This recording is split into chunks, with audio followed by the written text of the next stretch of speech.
Yeah, first of all, I want to say, our thoughts and prayers are with Tony Elliott and their football program, the whole University of Virginia. It's a tragic event that happened, and I can't imagine what they're going through. But we're excited to get back home after a 2-week streak in the Sun Belt to honor 28 seniors on Senior Day. That's left here with a 48-15 record. So a lot to work on. Proud of our kids where they came back on Sunday and getting ready for Old Dominion. Thank you, Coach. Just a reminder to members of the media, just raise your hand in reactions and we'll call on you. We'll start off with Dan. Dan, please go ahead. Morning, Coach. Your guys have really, it's been a lot of years since they've been in this kind of position where you're not competing right now for the conference championship. I know you still have a lot to play for, and obviously you still play to win, but how have your guys handled this? Well, certainly it's not where you expected to be coming to the season. Been 5-5 right now, but our record is what it is, and we're a 5-5 football team. But I'm very our players are excited to play football, and they are doing everything we ask them to do. And we have to be able to make some more plays to be successful. We have played a tough conference and a tough schedule here recently, but our kids are excited to play. We have a lot to play for still. A chance to play a really good Old Dominion team this week, and so we'll be ready to play. Do you sort of use the bowl game as the carrot out there at the end of the stick? Because, you can still, one more win and you'd be bowl eligible. The only carrot we're sticking out is to be Old Dominion. And that's good 1-0. But again, these seniors have put a lot of time and effort, blood, sweat, and tears in this program, and have that 48-15 record as a class. And I know our guys are excited to play. Again, the record's not what they want it to be. It's not where we want it to be, but we have to find a way to fix it. And I have full confidence in our players will get it done. What are some of or if there's one or two things that you want to try to do that maybe you haven't been able to do the last couple of games or haven't done as well as you'd like to? I think it's been the same story for us as third down on both offense and defense. We do a better job on offense converting third downs, and we do a better job on defense of getting off the field on third down. I think we were 44% on third down this past week, which is not good enough. And we start off the first quarter 0 for 3, and our defense gives up 3 third and 10 pluses on the opening drive. So third down has been our Achilles heel right now in both offense and defense, and we have to get that fixed to have a chance to be successful. Appreciate it, Coach. We'll go to Luke. Hey, Coach. Obviously, on Saturday, you guys put the decal on the helmet to honor Marshall and what they were honoring that day. How important was that to you being from the area to kind of put that gesture out there for them? Well, I think it's important for all of college football to understand what a tragic event that was in 1970, and to be from Charleston. That knows a lot about that program, a lot about the history and tradition they have. It's just a way to say, hey, we're thinking about you guys and we're in this with you. And again, that was a great football game there on Saturday. I think our players appreciated that to wear a sticker for Marshall. I think Marshall's players appreciated it also. It was just a gesture we thought that needed to be done, and we were glad we were able to do that for them. Thank you, Luke. We'll go to Grant. Hey, Coach. Good morning. I want to get your general thoughts on James and Madison. What are your thoughts on them getting the 6 wins in their first FBS season? Did that surprise you at all? And then also, what are your thoughts on the transition rule that exists that even though they've got the 6 wins, they're not eligible to play in a bowl game this year? Well, I'll answer your first question. That doesn't surprise me one bit. James Madison is an unbelievable program. Coach Cignetti does a great job with them. And you can see that when they were in the FCS, how many games they won, and they were built for Division I football. And it doesn't surprise me at all. I told everyone early that JMU was a team that's going to surprise a lot of people this year. And again, the bowl eligibility, that's out of my control. I just know what the rules are, and that's what they are. Yes. First of all, just from all of us here at Coastal, just heartbroken for the UVA and the families that are involved and anybody there that's a supporter of their situation. Obviously, us playing them this week, hits it even closer to home. And there's a local young man here from South Carolina that was one of the victims, and just we're praying for them and their family during this difficult time. We were thankful to win the game Saturday night and be the East Division champions. That was obviously, we're humbled by that. We know how challenging this side is, and for us to go earn that on the field is pretty special. and be able to do it on a senior day and do it at home and playing without, your star quarterback. I was very pleased with how we were able to find a way to win that. We didn't make it easy on us after that first quarter, but we found a way there and to find a way to win it in the fourth quarter, and good to, become that representative in the Sun Belt Championship game. Thank you, Coach. We'll start off with Greg. Greg, please go ahead. Hey, Jamey. Greg Meditt, UVA beat writer in Charlottesville. I just wondering, did you know Lavelle Davis at all, being from South Carolina? And I did. We Yeah. did actually. He was on campus here. I was an assistant then. I wasn't head coach, and we recruited him. And I remember, vividly. And that was actually my recruiting area. And so I know he was a fantastic player, but he was an exceptional young man, at that time, and you knew he was destined for some great things, and just heartbroken for him and just the family there and all of Woodland community, because I know what he meant to them, and I know every spring he'd come back and talk with their team, and I know they're hurting right now. Thanks. Go to Hunter Dawkins. Hunter. Coach, good morning. Congratulations on the earning the victory. Where do you go from here after winning that game, and you're going to be playing for the conference title outright, and then for the potential bowl game? Where do you go from here? Where does the team go from here?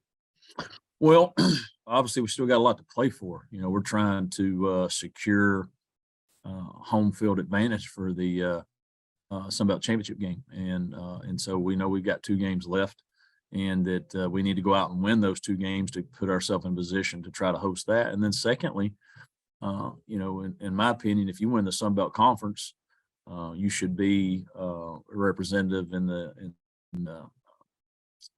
for the G5 as far as in the New Year's Six. And I think if you win this league, as tough as this league is, hopefully whoever wins it, us or whoever we have to play, is going to have a tremendous record. And so we're still trying to play for that. The Cotton Bowl is what we're shooting for. So there's still a lot out there that we have to accomplish. And so every game still has meaning, and we've got to go try to win those games, put ourselves in position to accomplish those goals that are still out there.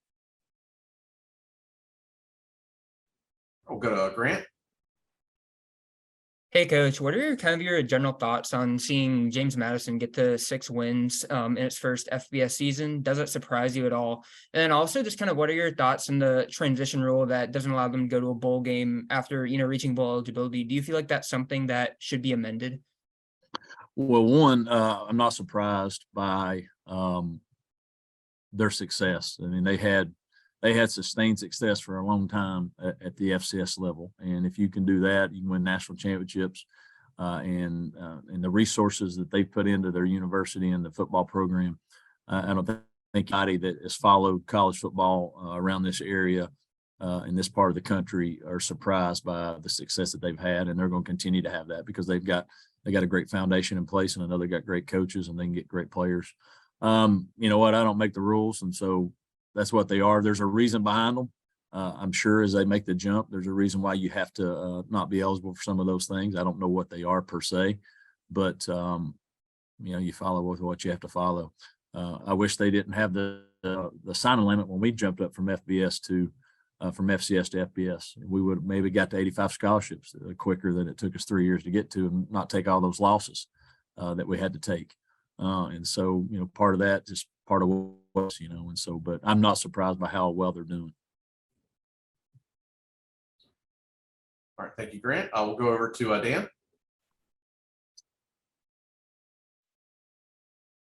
Morning, Coach.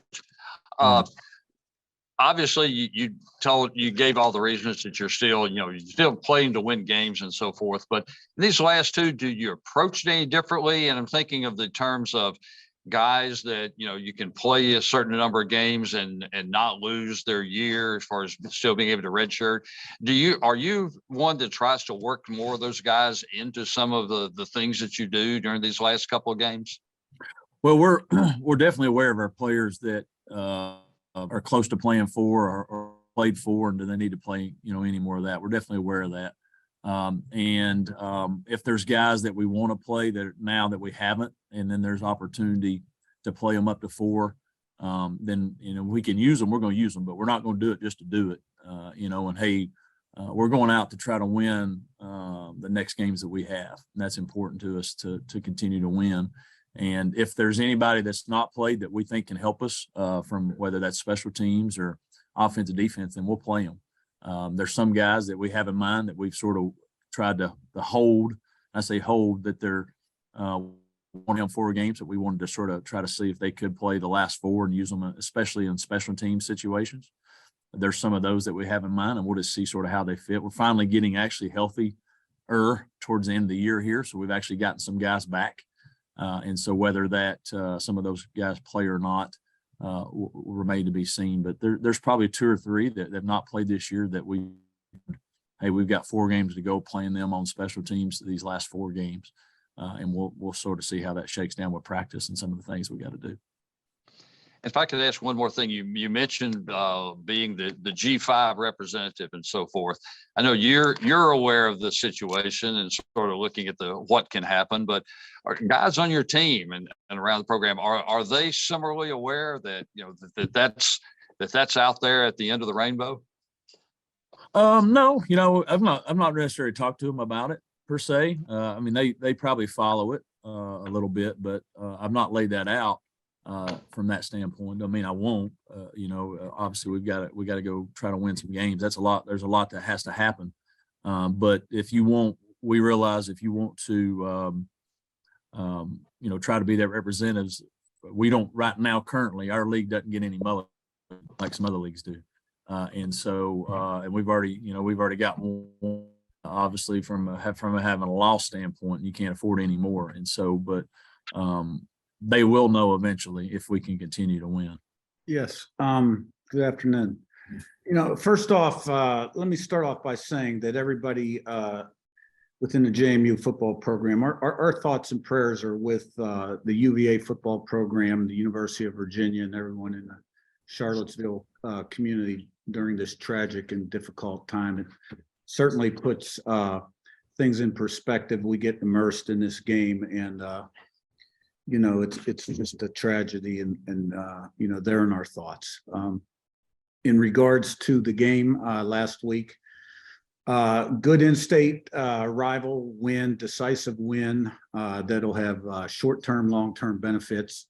Made a lot of plays in that game, but we made a boatload of mistakes too. We put the ball on the ground way too much on offense, whether a fumble, potential fumble, interception. Missed assignments, lack of execution. Defensively, did not contain the quarterback well. Special teams were solid. And these are areas that we're going to have to get cleaned up if we have any chance of being successful this week against a really good Georgia State football team, who I've always been very impressed with. A lot of respect for their style of play. Hard-nosed, physical football team, downhill, run the ball, and a great perimeter game, and really good players. Quarterback extremely dangerous with his arm, with his legs.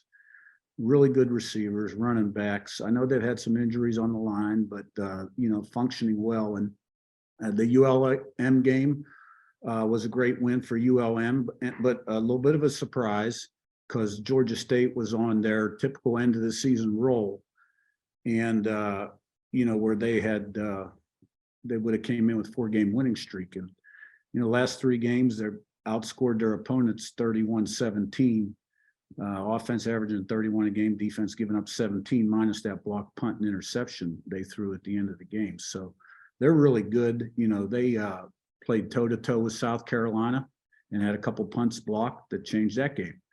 They had the lead on North Carolina with 45 seconds to go in the third quarter.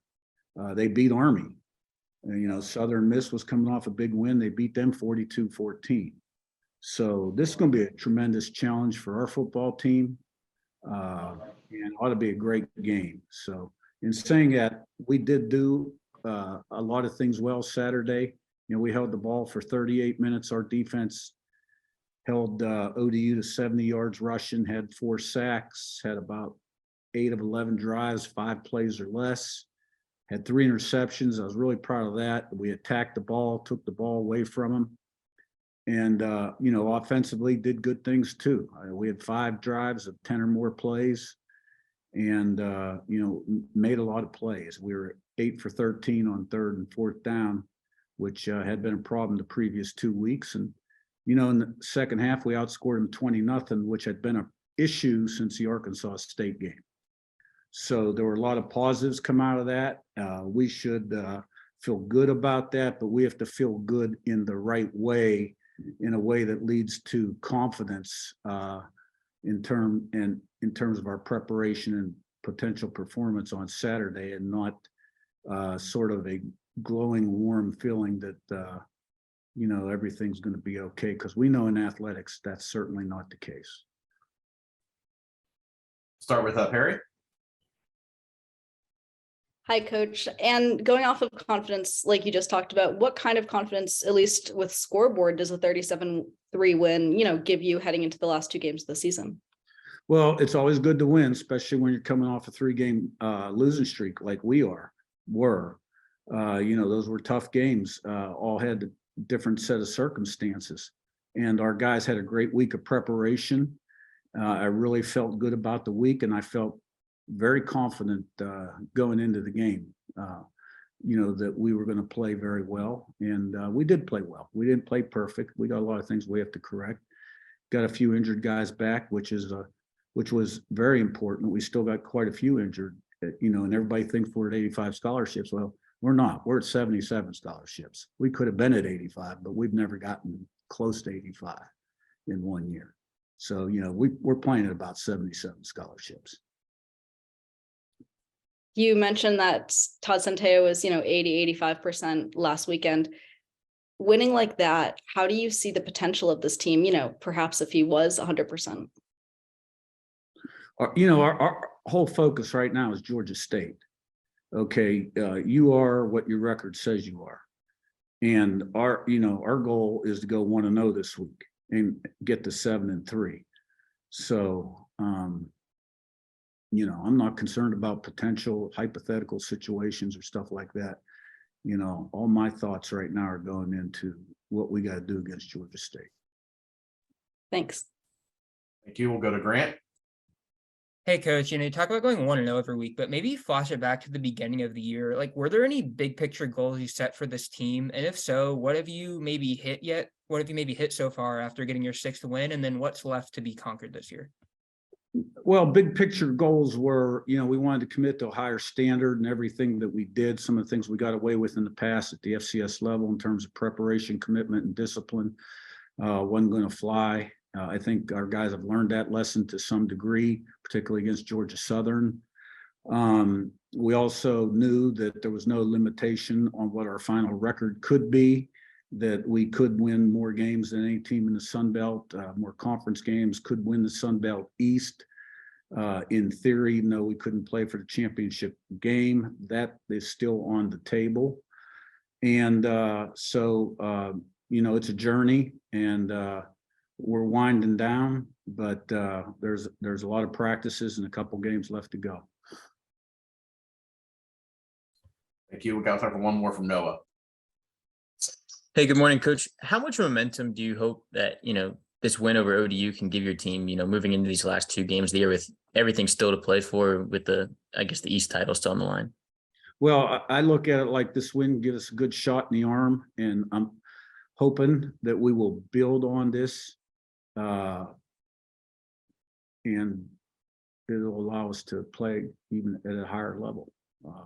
That our preparation will be on point, our practices will be excellent, and we'll go out there with the right mindset, energy level, so that we can execute to get the job done on Saturday. Yeah, looking back at Saturday, another tough loss. Dealing with a bunch of circumstances with injuries and moving parts, which I thought our kids handled it pretty well going into the second half. The first half we got hit with some things where we're already low on some numbers, and And, I thought our defense was playing very well in that first half. Offense was trying to find a rhythm. We only had 17 snaps in that first half. And finally, we made some halftime adjustments, got some personnel decisions, kind of moved around. And I thought the kids handled it well, but when you got into the second half, the offense got into the rhythm, and the defense, was kind of really playing too many snaps, was on the field a lot. They were 6 of 6 on fourth down, which extended those drives a lot and made it very difficult to come back from that. But, like when you look at it, the complimentary side of football was not being played. It was like we all had our best moments when the other side was not playing very well. And that's something that, it was unfortunate where it was at, but I think our kids are pretty, resilient where they're at. I know we're not playing for bowl eligibility, these last 2 weeks, but we are at home. These kids, they showed back up. They went right back to work. They've got a lot to play for because they want to end, these seniors kind of on a high note with these last 2 weeks of the season. So still a lot to play for in our eyes, and just understand we got to keep chipping away. It's going to be kind of unique with all the different types of bodies that are going to be played this week, but they'll be ready for the challenge. So questions. Thank you, Coach. Appreciate that. We'll start off with Dan McDonald. Dan? Morning, Coach. Morning. I know you mentioned not being able to play for that bowl eligibility and so forth. These last 2 weeks, do you approach it any differently with obviously the rules that, kids can play up to a certain number of games and not lose their year eligibility? Do you try to start looking toward the future now and seeing, if there are some guys that you do want to get some playing time? Yeah, no, that will be. And unfortunately they have to this week, just dealing with we're down to, we start off the season with 15 scholarship receivers. We're down to 5 right now. And so we've got to get some guys moving into those positions, which will be a great opportunity for them, and I'm really excited for them as well. But, we've had to change up practice this week. We got to kind of eliminate the scout team emphasis of it all because we're a little depleted right now. So we're going to end up doing a lot of good on good action and a lot of walkthroughs, coming up. But like what you're talking about, though, is I think very important is to play a lot of different bodies, guys that, put them in positions that we know what they're capable of doing. And I think it's going to be a fun, 2 weeks for these guys because, there's going to be kind of that new energy. Especially when you play some guys that haven't had any opportunities really to play throughout the course of the beginning of this year. So, so there is some optimism with that. And I think these kids are going to be excited to go play. If I could ask you a general question about the league, and again, unfortunately, you're not in the bowl situation, but there could still be as many as 10 teams in the Sun Belt that could conceivably get to bowl eligibility. Is this what you talked about at the start of the year when you said, how good this conference can be? Yeah, and then you watch it, man, it's just everybody beats up everybody. You're sitting there we lose in a heartbreaking fashion to ULM, and then you watch ULM beat Georgia State, and and then you just kind of accept it that every single week you've got to play great football across the board. I love this league. I told the kids before the game on Saturday, this is real football. I love this league because it's real football and it's and it's hard every single week. You can't there is no just kind of cupcake games by any means. Everybody's going to be it's going to be a scrappy dogfight every single week. And that's a testament to the league, and you have a lot of relationships with the head coaches in this league. And, it's the same thing when you talk to them, it's just, man, you got to strap it up every single week and bring it. So it's a great league to be a part of. Want to start off by just saying our thoughts and condolences and prayers go out to the University of Virginia and the Charlottesville community for the tragedy that's happened there. The news that's coming back is just tragic and makes you put football in perspective right now. So we're thinking about that community and the University of Virginia very heavily today. Getting back to the matter of football, obviously a great opportunity for us this week playing a terrific Marshall team here in Folsom. Last 2 games at home, fighting like heck for bowl eligibility and worried about going 1-0 against a great Marshall team with one of the better defenses in the country. right now. And it was a great game to watch last week. Having Saturday off after a Thursday ball game, being able to watch App and Marshall go at it. What a terrific football game. And congratulations to Marshall on them getting their bowl eligibility. It should be a great game here Saturday in Paulson.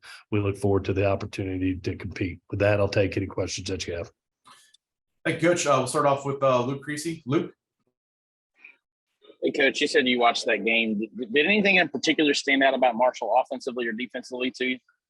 I think they really play to their defense. I think they do a tremendous job of protecting the football. They are a run RPO based first and second down team that will take shots.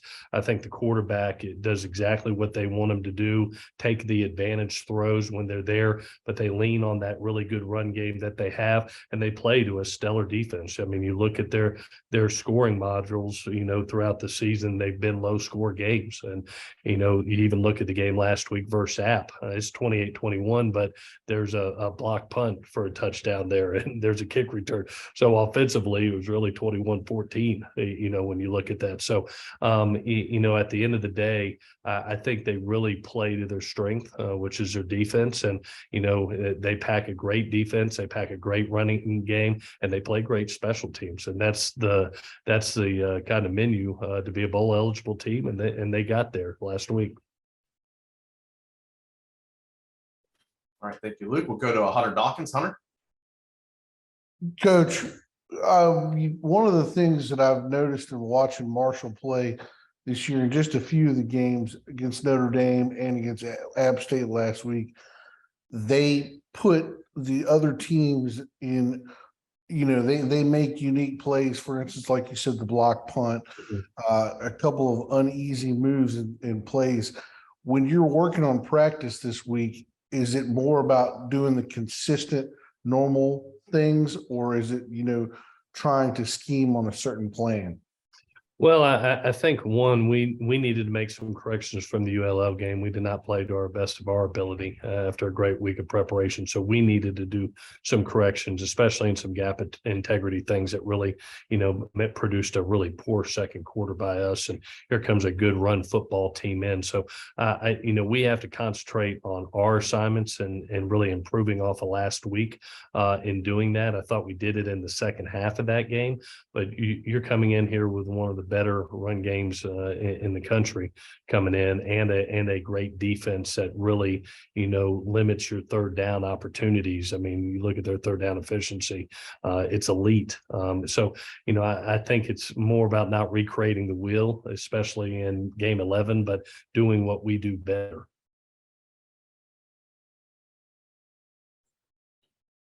Thank you. We'll go over to Dan. Dan, please go ahead. Morning, Coach. Morning. I could ask you one more about the Thursday game. You mentioned the gaps and so forth. Were there other things, that after you got a chance to look at that, were things that you weren't able to do, couldn't do, that you can get corrected? Well, one of the big things for us, we take a lot of pride in pass protection, and gave up 2 sacks in that game. I think we came in the game with 3 total on the year. And one of those sacks led to a turnover in the red zone that could have made it a ball game, to be honest with you. And so, one of the big priorities for us this week is protecting Kyle, especially with this crew that can get to you with 4 rushers. They will bring some zone pressures that they're very effective with, but you look at them, they can get to you with the 4 guys they got down. So I talked about the defensive side of the ball. The offensive side of the ball is really about protecting Kyle and not getting those unforced errors like we did early, 5 penalties on offense that really created some third and long situations. So less self-inflicted wounds, offensively with penalties, and then protecting the quarterback on third down. If I could ask you one more general about the league, I know you mentioned fighting like heck to get to bowl eligibility. There's still a chance that as many as 10 teams in this league could be bowl eligible. Is this sort of what you were talking about when you said at the start of the year, that how good this league can be? Oh, no question. We walked into the league knowing nine of our 12 opponents from last year were bowl teams. and most of those being from our league. And so when you look across the board, it seems like every week right now, everybody's fighting for that bowl eligibility.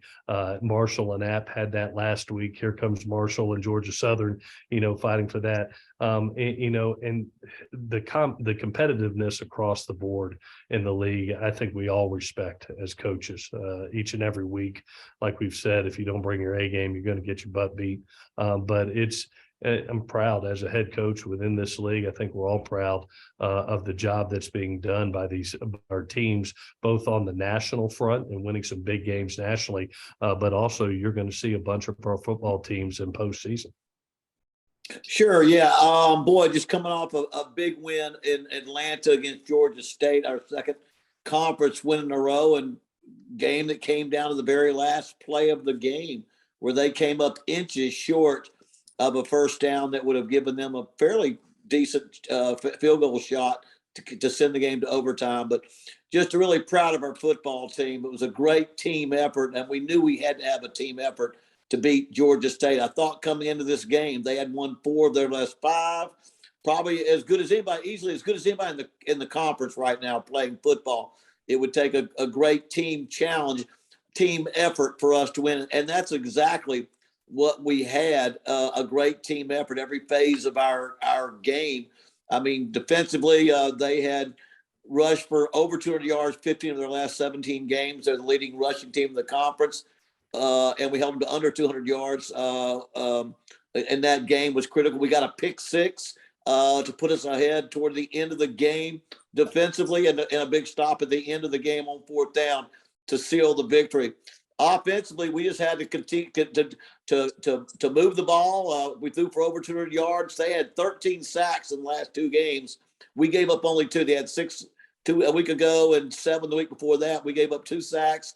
Moved the ball enough offensively to win the game, even though we kicked 3 field goals as opposed to getting touchdowns in the red zone. And then last but not least, our special teams came out with a blocked punt for a touchdown and then kicked a 54-yard field goal that ended up being the difference in the game. So it really was a great team effort, because Georgia State, like I said, right now, they're playing clearly as well as anybody in the conference. And it was our first away victory at ULM in 3 years. And so I'm glad I was able to get me one of those. I hadn't had one of those for a while, nor has ULM. All right, thank you, Coach. We'll start off with Hunter Dawkins. Hunter. Coach, congratulations on the victory. Thank you. What this means, how are you going to use, regardless of if you become bowl eligible or not, how are you going to use this message for the kids, the efforts of the kids, to help you with recruiting in the off season? Well, I mean, it's been a growing process for us. I mean, we're building a program here, and I'm trying, and this is my last job. I'm 66 years old. I'm not going anywhere. I don't have a resume anymore. And I would like to end this program by building this into a consistently winning football program. And we're on our way there. And I'm not sure how close we are from the bottom to the top, or the top to the bottom, but I know we are moving in the right direction. We won our 2nd game in a row. And again, our school in a conference that may be the best group of 5 conference in the country, we have the lowest budget, the lowest salary pool, the least facilities, and we're trying to be the best team. And so we're somewhere in between right now. And so it was a big win for us. But, as long as you got 2 more games left and you can get to a bowl eligible at 6, that's a goal. Now, we don't have to think beyond Troy. If we don't beat Troy, and they're out there trying to win the division, and they're probably the best team, at least with South Alabama in our division. So we can talk about, when you got a chance to go to a bowl, because that puts all the emphasis on Troy, a team that we beat last year in a big win for us, but they will be fired up and ready to play. So we keep moving forward. We have found that we can be competitive with everybody in this conference. We're not quite up to snuff when it comes to beating everybody, but we'll come in ready to play, and we will win and we will stay around for 4 quarters, because we've won the last 2 games on the very last play of the game. Thank you. We'll go over to Dan. Dan. Morning, Coach. Morning. You mentioned win those two games late, the last two. What does that say about your kids? That they haven't given up. You know, I've said all along, and when you're building a program, and especially in our conference, we open up with a Texas and an Alabama, and you get pounded pretty good, and it demoralizes you, and you open up with kind of a losing record to start with, and you got to build your way back up. I have found over the years that if you can just keep your morale high, keep your players believing that if they'll just play 4 quarters, play as hard as they can, good things will happen.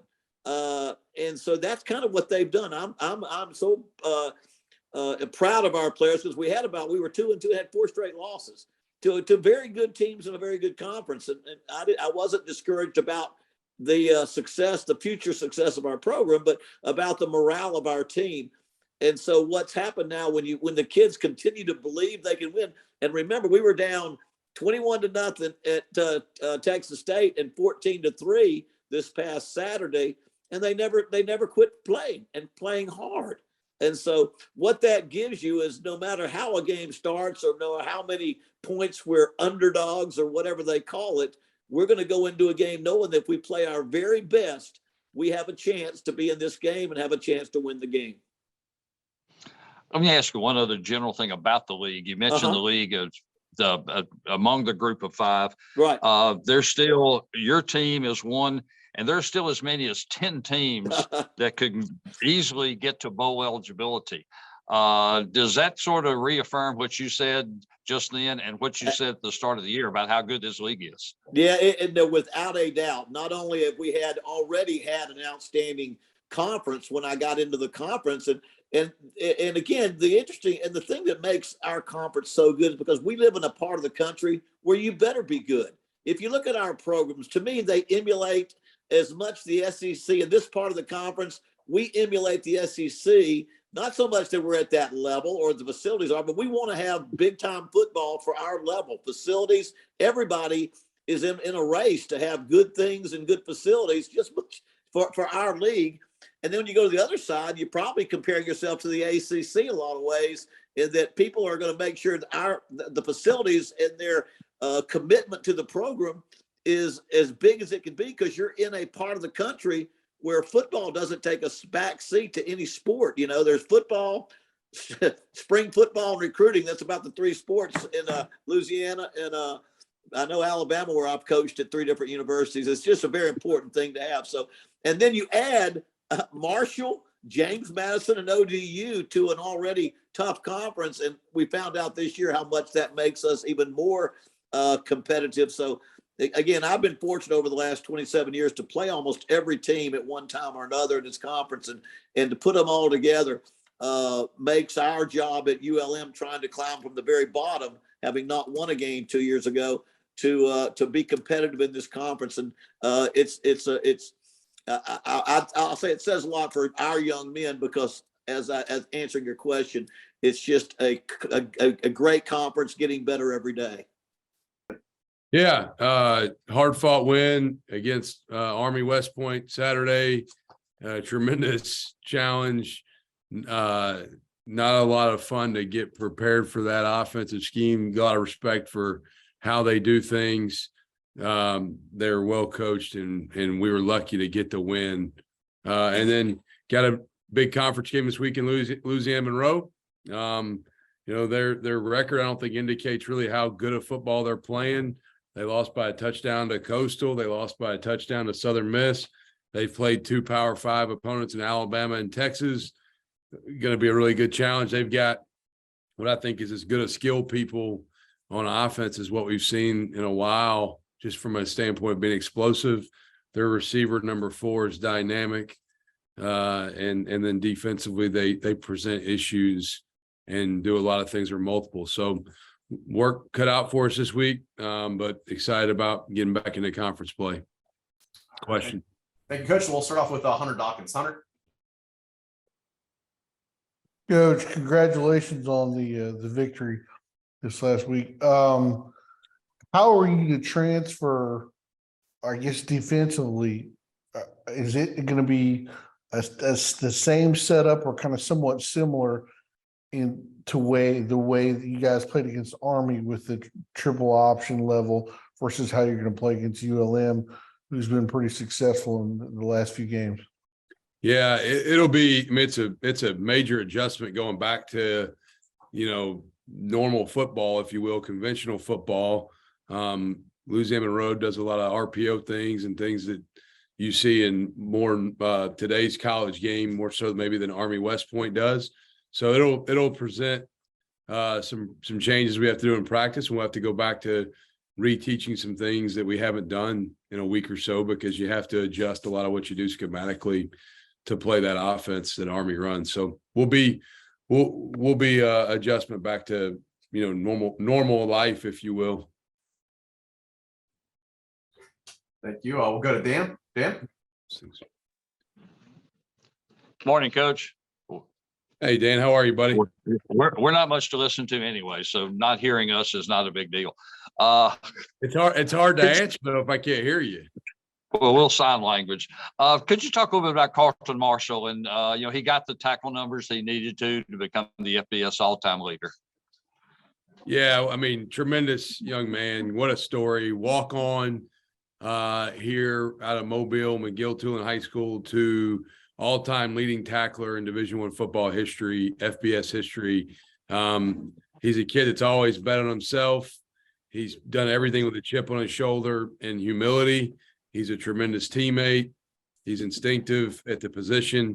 He's got a really good feel for tackling the guy with the ball. Super proud of him. I've been privileged and fortunate to watch him basically since his sophomore year of high school, just kind of grow and develop. And unbelievable story.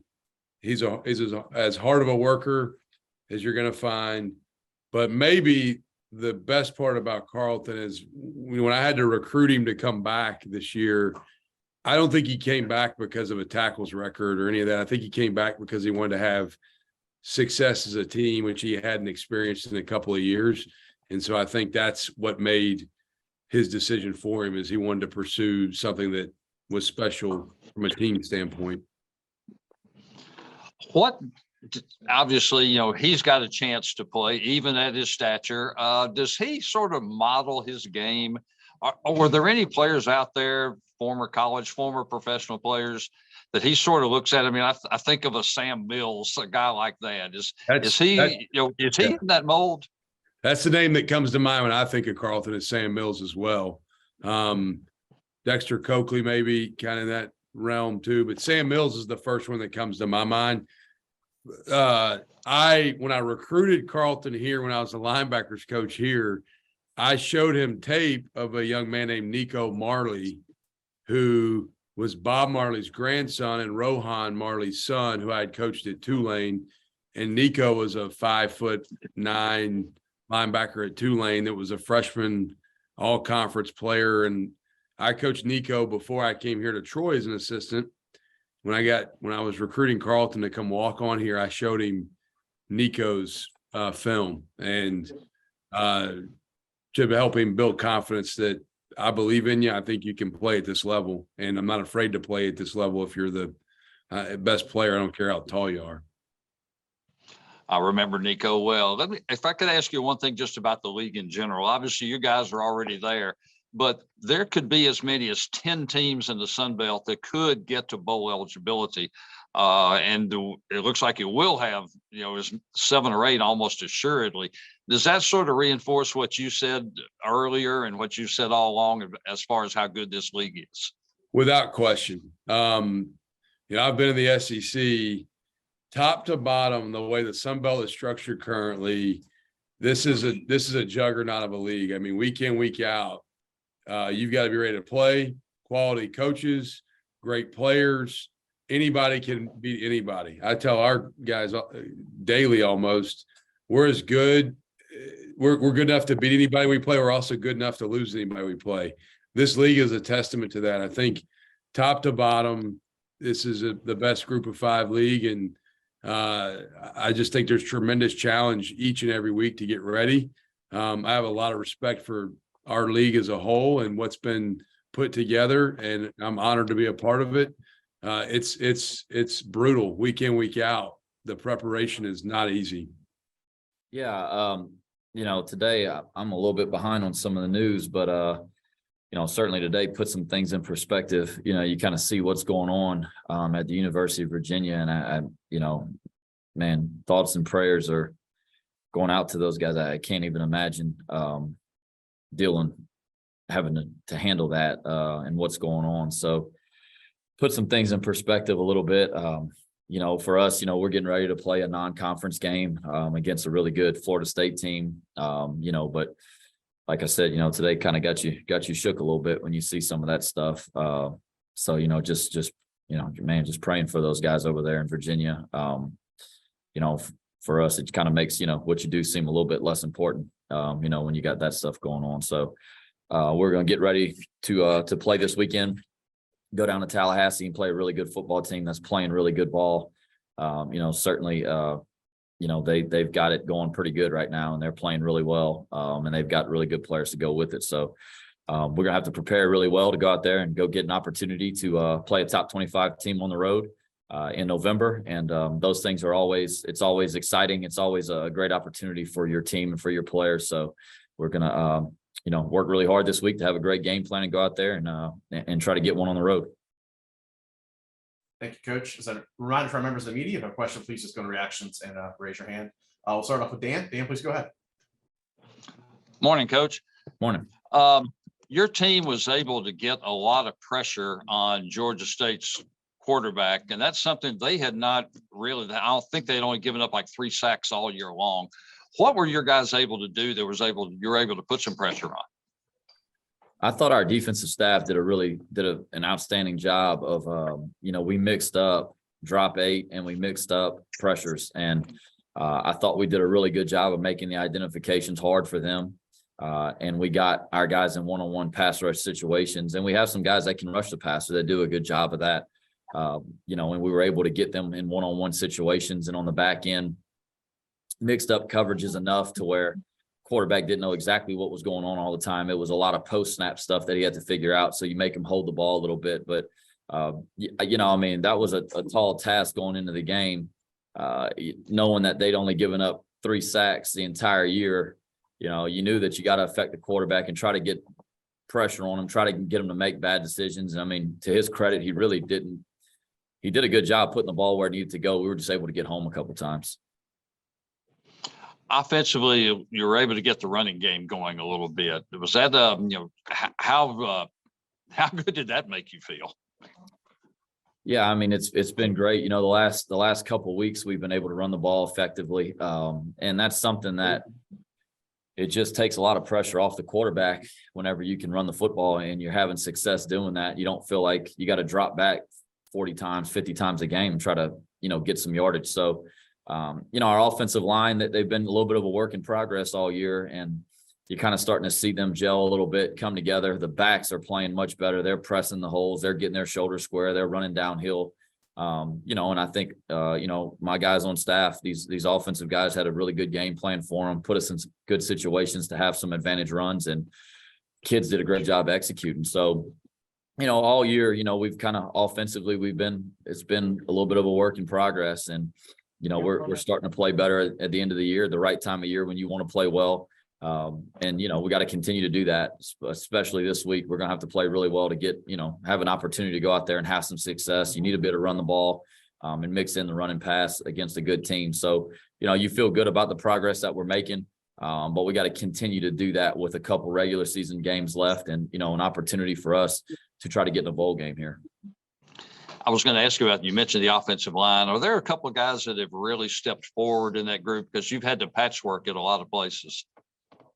Well, I think naturally AJ Gilly, who hasn't missed anything this year, he's been involved throughout the whole thing, all the way back from spring. He's playing well. Nathan Thomas has played really well.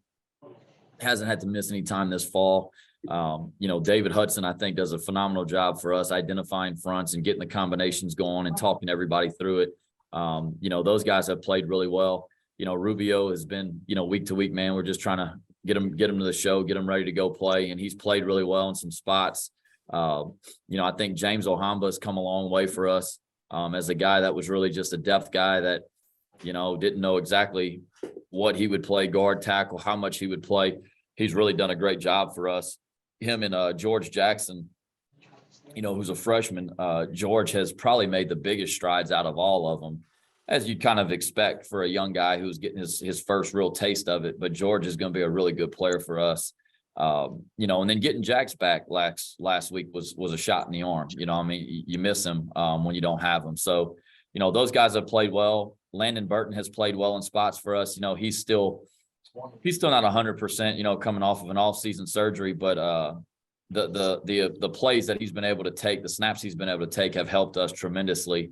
Where with the group that we have, you just got some older guys that have some wear and tear. So for them to play 70 to 80 snaps a game is just, it's brutal for them and it wears on them. So having James and George and Landon that can go in there and take, anywhere between 20 and 30 snaps, 40 sometimes, it helps the whole group. It helps them, to be able to play well in the fourth quarter. Yeah, hard fought loss for us this week, on the road at Coastal. Got a lot of respect for them and Coach Chadwell and what they've been able to do over the last few years. Man, they're a great program. They played really well. I thought we played really well. I thought we played really well in all three phases. Probably played well enough to win on most nights. Just wasn't able to get it done versus a great team, and my hat's off to them, man. It was just a really good college football game. They were able to pull it out and win at the end. And we just got to continue to keep working and continue to keep growing, because we're right there, but we're not there. We're there where we can play with the Coastals and the really good teams, at the group of 5 level. And but we're just not good enough yet to win that game. We got to keep evaluating, keep developing, and keep working and keep recruiting to get there. We're 5-5 right here in year 2 with a chance to finish out the year strong. We got a great opponent this week, South Al. They're 8-2. They could easily be 10-0. They've lost 2 close games where, to 2 really good opponents. And I got a lot of respect for them as well. So it'll be a really, really tough game for us again this week. And Coach, we'll start off with Hunter Dawkins. Hunter. Coach, good morning. Hope everything's going well. When you and I spoke during the media day conference, we talked about the regional rivalries and this being a pretty close regional rivalry, at least taking Highway 98 down to Mobile all the time. And a lot of these young guys have known each other throughout the years, either playing on the same team or have competed against each other. What is the message this week also for the seniors for their last home game? Just walk me through that if you don't mind, Coach. Yeah, the message is to keep getting better, to keep believing in what we're doing. We've come a long way as a program from what we inherited. We inherited a place with 60-something scholarships, 1 quarterback on scholarship, 27 kids ineligible when we got it. 23 months later, we're 5-5, and we're a lot better than we were. We've got to keep believing in that. We got to keep doing what we're doing because we're on the edge of doing something special and taking another step. Like I said, we just went to Coastal Carolina, the kingpin of this league for quite some time, and took them to the wire. And that's kind of where we are. We're good enough to be in that game, but we're not good enough to win that game. And we got to keep getting a little bit better in all facets. We got to address issues. We got to fix things we can fix right now, because if we make one more play in any one of those phases, special teams, defense, or kicking game, we win the game. Just one more play. And that's a great opponent we played. Credit to them. We've got to keep believing in what we're doing and keep getting better. We got to keep recruiting. And, hopefully we make that one more play this week. Thank you. We'll go over to Garrett Busby. Garrett. Hey, Coach. Trey had a really good game starting this past weekend. Will he close out the rest of the season as a starter? We sure hope so, Garrett. That's the best quarterback play we've had here in quite some time. Really proud of Trey for how he played. We hope he can continue to play like that and make it to where the answer to your question would be yes.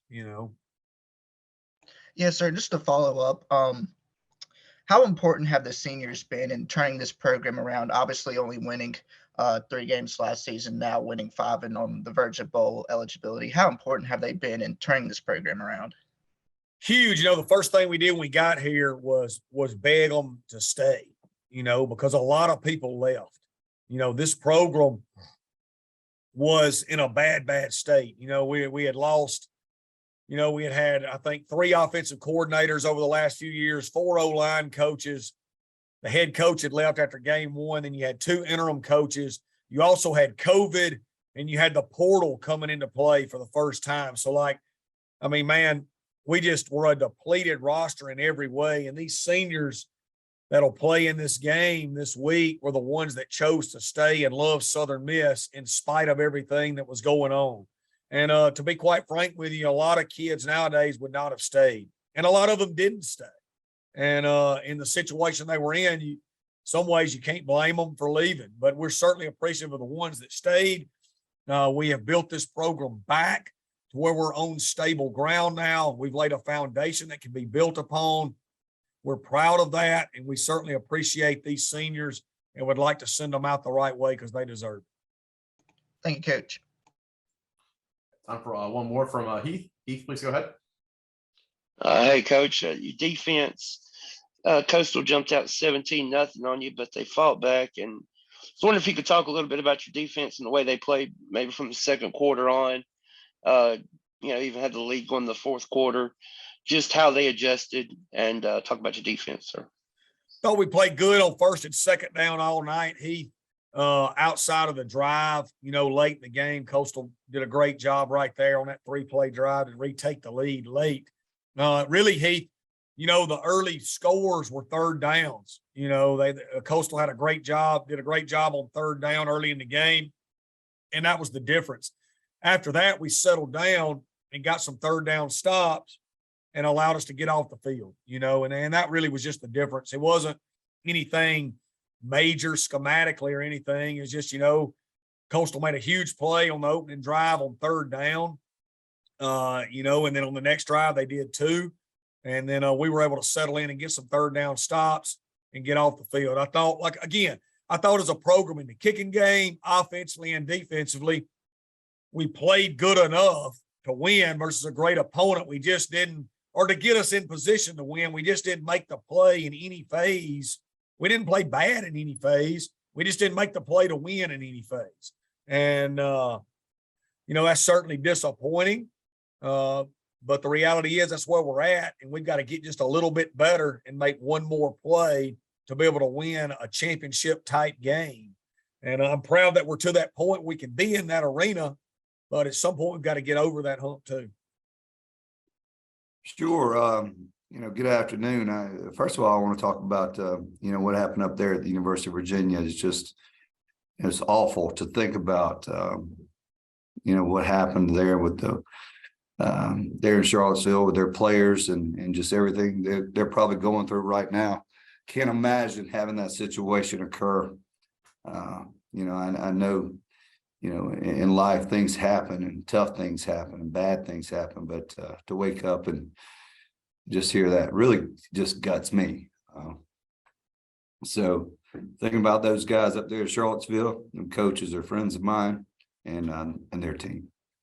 As for our game this past Saturday, unfortunate thing was we just made some critical mistakes. Early on, I think we were up 14-3, and we go to attempt our first punt, and we have a situation where we had some guys injured and out of the contest last week, and the guy was in there as a reserve, makes a mistake in the shield and gives up a block punt. It was 14-3 at that time, gives them momentum. And I don't know what ball game that I've ever been in when you have a special teams moment like that goes for a touchdown that you ever come out on top. And then later in the game, we have an interception thrown for a touchdown as well. And a couple other things happened.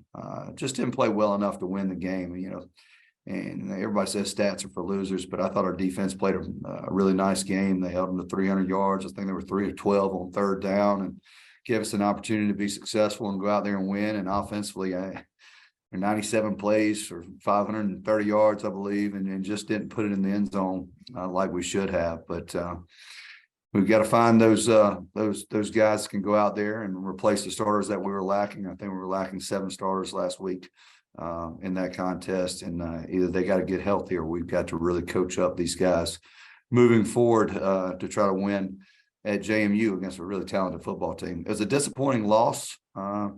Anytime you take a loss, it's disappointing. Our team's hurting a little bit. I'm certainly disappointed and mad, but we got to move forward and try to get a win. Thank you, Coach. We'll start off with Stan. Stan, please go ahead. Antavius Lane, 7 tackles, another interception last week. You hear me okay? I'm Stan, I can't hear you. I'm sorry. All right. Is that better? Yes. Okay. Antavius Lane had 7 tackles and another interception last week, and he's really been a rock over there for you guys again. How has his play and his leadership been so important, and how has he lived up to that nickname, Hit Stick? Tay's an incredible ball player. I think he tied with that interception. He tied Quavian White for the career interceptions lead here at Georgia State. And he's as consistent of a defensive player that I've ever been around. He's solid. He makes unbelievable plays defensively, creates turnovers, causes turnovers, and gets turnovers. He's got a great football mind. He loves to play the game. He plays the game the right way. And, I was speaking with him in my office this morning, just about who he is and how he plays and how he holds himself to a different standard than a lot of people. But he's a tremendous football player. Somebody a minute ago was talking to one of the other coaches. They had a guy similar in stature, not real big, but he can play.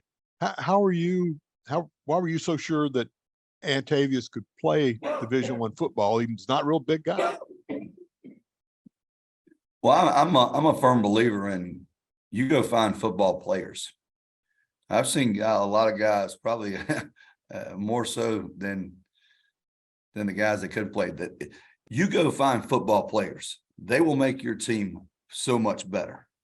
I've dealt with coaching the offensive line for a lot of years, and everybody looks for that. Oh, he's got to be 6'5", 6'6", he's got to be 300 pounds. I go look for the animals. I go look for the guys that play with great effort. I don't care if they're 6 foot, 6'1". I've coached at Appalachian State, coached at the University of South Carolina, coached at Georgia State, and the best offensive tackle and offensive lineman I've ever had was a 5'10", 260-pound redheaded center. And he would whip anybody and everybody in front of him. And the best left tackle I ever had was 6'1", 265 pounds.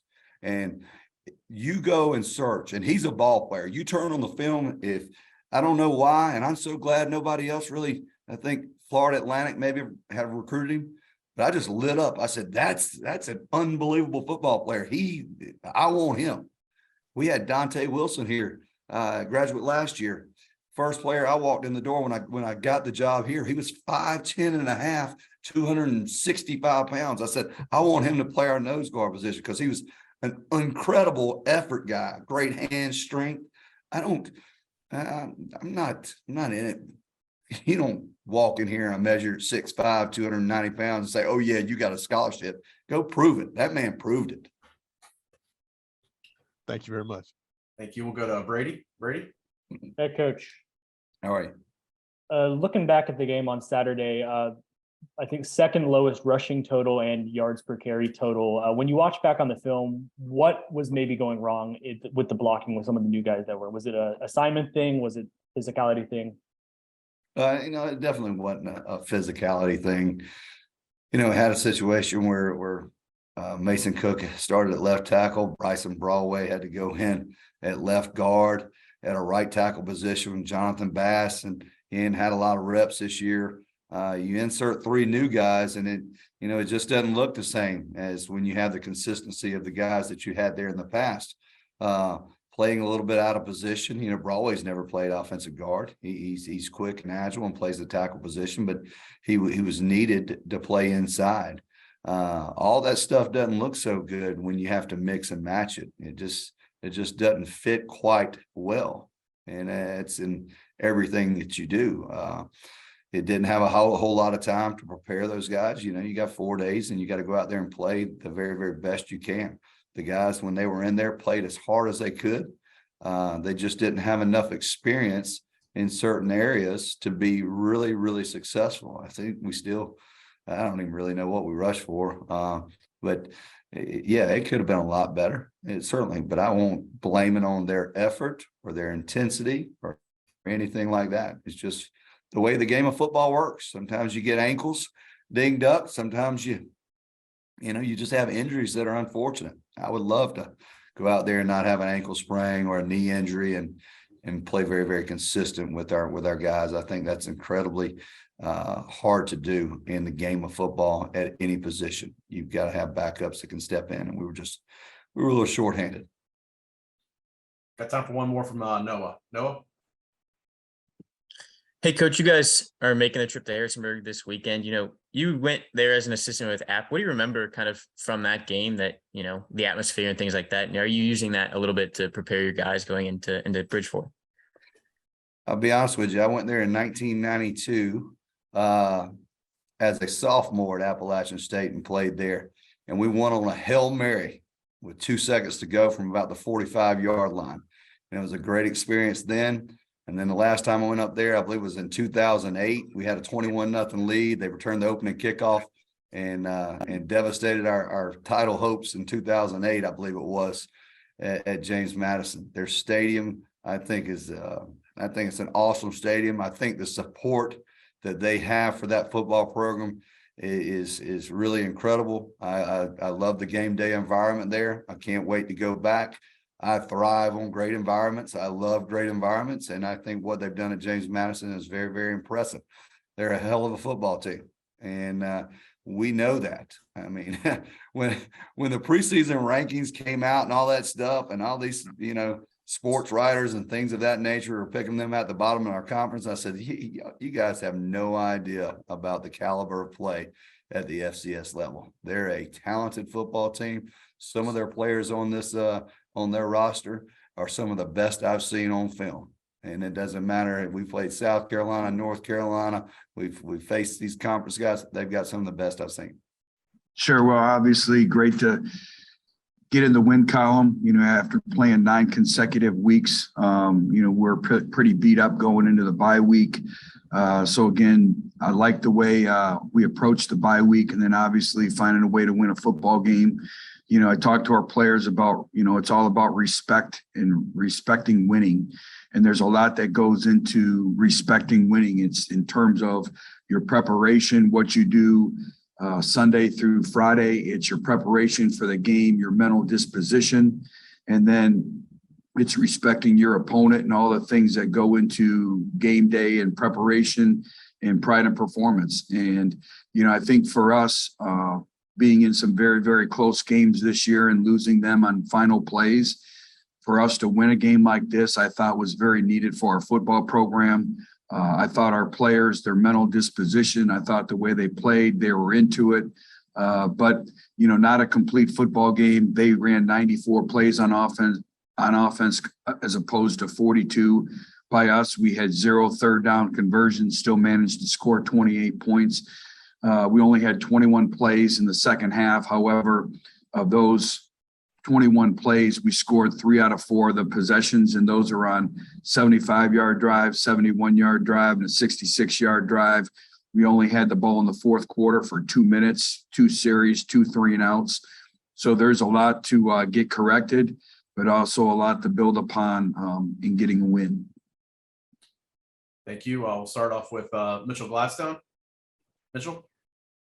Hey, Butch, I guess just my question for you, and you mentioned making the switch at offensive line at halftime. When you go back and watch on the film, I guess how did you evaluate what Alaric did in the first half, and then does it impact the way you handle things going forward with either him or other young guys like Elijah or Sado over these last couple of weeks? Well, again, I think when Alaric has done some very good things for us, and I think, again, that's a great illustration of all the young players that we've had to play, particularly in the offensive line. Here's a true freshman going up against one of the best players on their team. And I think he learned a lot moving forward. I think it'll help him down the road. He did some good things, and then some other things, as you can imagine, he struggled at times. But I think also it's the mental aspect of the game after he gave up the one sack.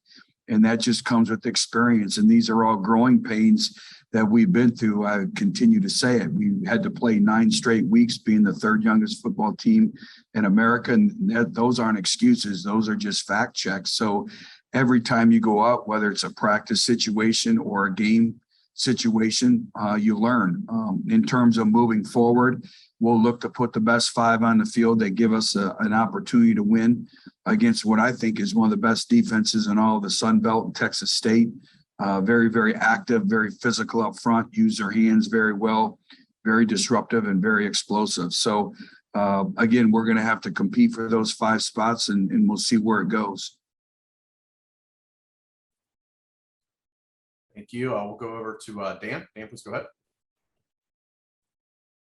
Okay. We'll go over to Sam.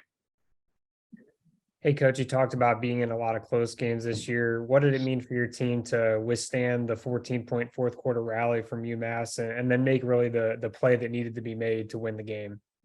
Yeah, I think the other part of we're learning how to win, and first of all, you have to win some close games. And so a lot of teaching points in moving forward. We had a 15-point lead. We had a 16-point lead, and we couldn't hold it, but we were always ahead in the game. But, for the game to come down where they can tie it on a 2-point conversion, we dropped 3 interceptions in that drive.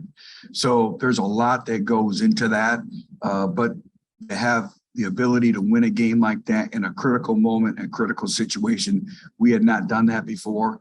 And so I think, I'm hoping that propels us in terms of building confidence, and our players executed it. We took 2 Kodak timeouts. We kind of knew what was going to happen, and they executed what we called. So that was great to see in moving forward. We did not play well enough to win the game in any phase. And it was not our best performance. So I'm excited for the opportunity to be able to play again this week, because I know it's not the type of performance that anybody in our organization wants to have. So looking forward to getting back out there and playing this week. Thank you, Coach. As a reminder for members of the media, if you have a question, please go into reactions and raise your hand. We'll start with Sam. Sam, please go ahead. Coach, with ball eligibility out of the picture now, does that change in any way kind of how you look at these last 2 games of the season? Maybe get some younger guys in there and move forward that way, or does it really impact anything at all for you guys? No, it doesn't impact anything at all. We're always going to play the players that give us the best chance to win that week. And, we're not going to go and change anything. That wouldn't be, that'd be contradictory to everything I talk about throughout the year, but it also wouldn't be fair to the seniors we have on this team, and those sort of things. So absolutely not. We're gonna play the players that give us the best chance to win. Now, sometimes that is a freshman, right? They've had 10, 11, 12 weeks now to prepare and get themselves acquainted with college football. And so, yeah, sometimes those guys are the guys that give us the best chance to win. So, we're gonna just go through and evaluate who gives us the best chance to win and go from there. And then Coach Jason Henderson set the Sun Belt single season record for tackles this past weekend. Obviously, still got 2 more games to add to that as well. What does that mean for him and for your program? Well, I mean, for him personally, I think it shows an unbelievable personal discipline to be able to give that much effort on each and every play, to reset yourself after each and every play, each and every series, to go back out there and play with as much effort and as much intensity as he does. That's a rare trait. So I think that is a great personal accomplishment for him. He plays with great effort each and every play. He's making plays in the box. He's making them outside the numbers. He's making them downfield. He's making them behind the line of scrimmage. He's doing it all. So really, just proud of the way he's played and the way he's performed this year. And then looking ahead to this weekend with App State, I think you guys have played them a couple of times in the past. What does it take to go into Kid Brewer and win a game there? Yeah, I mean, obviously, it's a tough place to play. They've got an incredible fan base that does a great job of supporting them. You know, and they've rewarded that support and played really, really well at home over their, you know, over an extended history of time. So it's going to take us all to go out there and play together.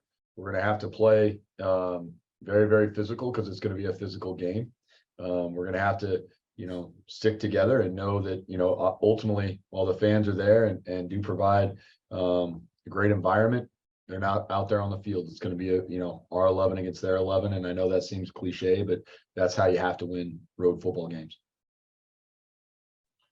Thank you. And thank you, Coach. Appreciate your time today. Thank you for joining us. I would say one other thing. I just want to pass along my, you know, heartfelt condolences to UVA football, you know, tragedy in our state today.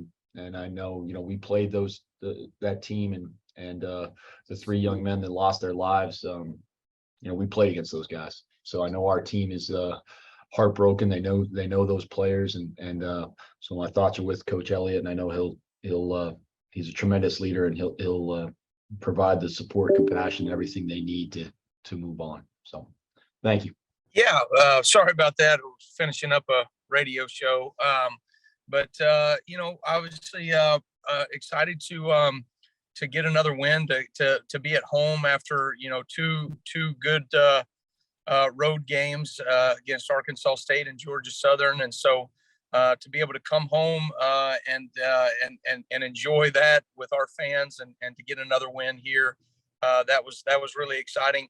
I thought, you know, you look at our team in terms of, we felt like we wanted to come out of the gate swinging, and certainly we're able to do that from an offensive perspective. We scored in 4 plays, and then defensively we opened up the game with a sack, and really kind of set the tone for the rest of the day. And even when we felt like we needed to adjust to some things that they had done offensively, they got a couple of drives going in the second half. We were able to adjust from a defensive perspective, and then we responded offensively with touchdowns immediately after they scored. And so some really good things to point towards. I am very disappointed, however, in the amount of penalties that we've incurred. Something that, you know, each penalty has to be judged individually. We are such a physical football team, and we're such a, you know, we play with such great effort that you're going to have some of those penalties in those situations. And however, we've had a couple of penalties in the last 2 games here that are unsportsmanlike, and I think we've let other people dictate how we want to play the game, and those things are truly unacceptable. And so some things that we got to get cleaned up. We got to ask ourselves the tough questions and tell ourselves the hard truths, and hold everyone accountable, players and coaches alike, to make sure that we are you know, representing this university well in terms of the way that we play on the field.